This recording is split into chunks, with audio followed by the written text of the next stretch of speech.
Hey, good afternoon, everybody. It's November 19th, 2023, and we are in the Old Testament book of 2 Kings. We're going to read chapter 18 today. Long chapter, so we'll get right to it. Israel has fallen to Assyria. They've been taken into exile. What's going on in Judah? And we're going to find out what's going on in Judah. We have a king named Hezekiah who's actually compared to David, so he's a good king, one of the few that we've seen. What makes him good? He's actually torn down all of the high places, all the idol worship. He's getting rid of. He even got rid of the bronze snake because people that we saw in Exodus because people were worshiping that. So he's returning people to God. And what is his reward for that? Well, the Assyrians are coming for them now. So there's the tension that we have. We see Assyria repeating lots of what God promised of we're going to take you to a land flowing with milk and honey, blah blah blah. So does Judah follow Israel into exile, or are they going to stand up and say, you know what, we're trusting in God. Even though we've lost everything, it was our own fault. We trust in God. We're getting back to that. We're going to stand on the promise. So let's go ahead and we're going to read 2 Kings chapter 18. Now it came to pass in the 3rd year of Hoshea, the son of Elah, king of Israel, that Hezekiah, the son of Ahaz, king of Judah, began to reign. He was 25 years old when he became king, and he reigned 29 years in Jerusalem. His mother's name was Abi, the daughter of Zechariah, and he did what was right in the sight of the Lord, according to all that his father David had done. He removed the high places and broke the sacred pillars, cut down the wooden image, and broke in pieces the bronze serpent that Moses had made, for until these days the children of Israel burned incense to it, and called it Nehushtan. He trusted in the Lord God of Israel, so that after him was none like him among all the kings of Judah, nor who were before him. For he held fast to the Lord. He did not depart from following him, but kept his commandments, which the Lord commanded Moses. The Lord was with him. He prospered wherever he went, and he rebelled against the king of Assyria and did not serve him. He subdued the Philistines as far as Gaza, and its territory from watchtower to fortified city. Now it came to pass in the 4th year of King Hezekiah, which was the 7th year of Hoshea, the son of Elah, king of Israel, that Shalmaneser, king of Assyria, came up against Samaria and besieged it. And at the end of 3 years they took it. In the 6th year of Hezekiah, that is the 9th year of Hoshea, king of Israel, Samaria was taken. Then the king of Assyria carried Israel away captive to Assyria and put them in Hala and by Habor, the river of Gozan, and the cities of the Medes, because they did not obey the voice of the Lord their God, but transgressed his covenant and all that Moses the servant of the Lord had commanded, and they would neither hear nor do them. And in the 14th year of King Hezekiah, Sennacherib, king of Assyria, came up against all the fortified cities of Judah and took them. Then Hezekiah, king of Judah, sent to the king of Assyria at Lachish, saying, I have done wrong. Turn away from me. Whatever you impose on me, I will pay.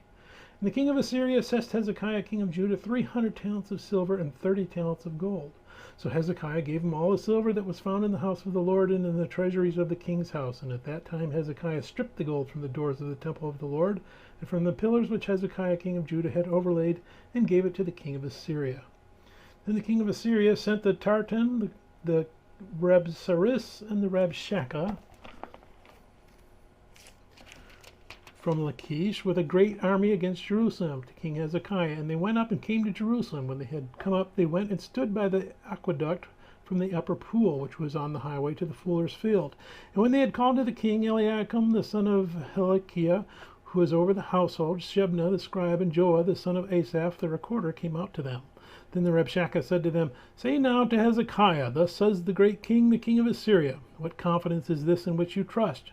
You speak of having plans and power for war, but they are mere words. And in whom do you trust that you rebel against me?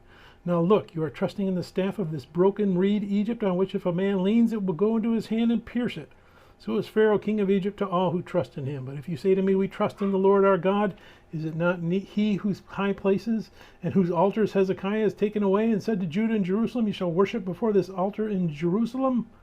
Now therefore I urge you, give a pledge to my master the king of Assyria, and I will give you 2,000 horses, if you are able to, on your part, to put riders on them. How then will you repel one captain of the least of my master's servants, and put your trust in Egypt for chariots and horsemen? Have I now come up without the Lord against this place to destroy it? The Lord said to me, Go up against this land and destroy it.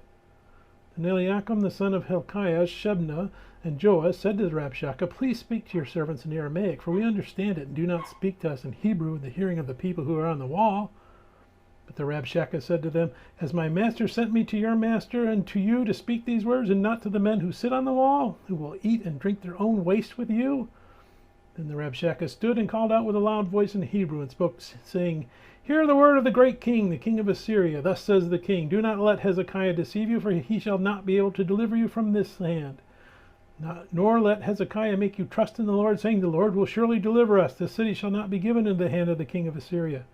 Do not listen to Hezekiah, for thus says the king of Assyria, make peace with me by a present, and come out to me, and every one of you eat from his own vine, and every one from his own fig tree, and every one of you drink the waters of his own cistern, until I come and take you away to a land like your own land, a land of grain and new wine, a land of bread and vineyards, a land of olive groves and honey, that you may live and not die. But do not listen to Hezekiah, lest he persuade you, saying, the Lord will deliver us. Has any of the gods of the nations at all delivered this land from the hand of the king of Assyria? Where are the gods of Hamath and Argod? Where are the gods of Sepharvaim and Hena and Eva? Indeed, have they delivered Samaria from my hand? Who among all the gods of the land have delivered their countries from my hand, that the Lord should deliver Jerusalem from my hand? But the people held their peace and answered him not a word, for the king commanded them, do not answer him. Then Eliakim the son of Hilkiah, who was over the household, Shebna the scribe, and Joah the son of Asaph the recorder, came to Hezekiah with their clothes torn, and told him the words of the Rabshakeh. May God bless the reading of his word. May God bless you. Bye.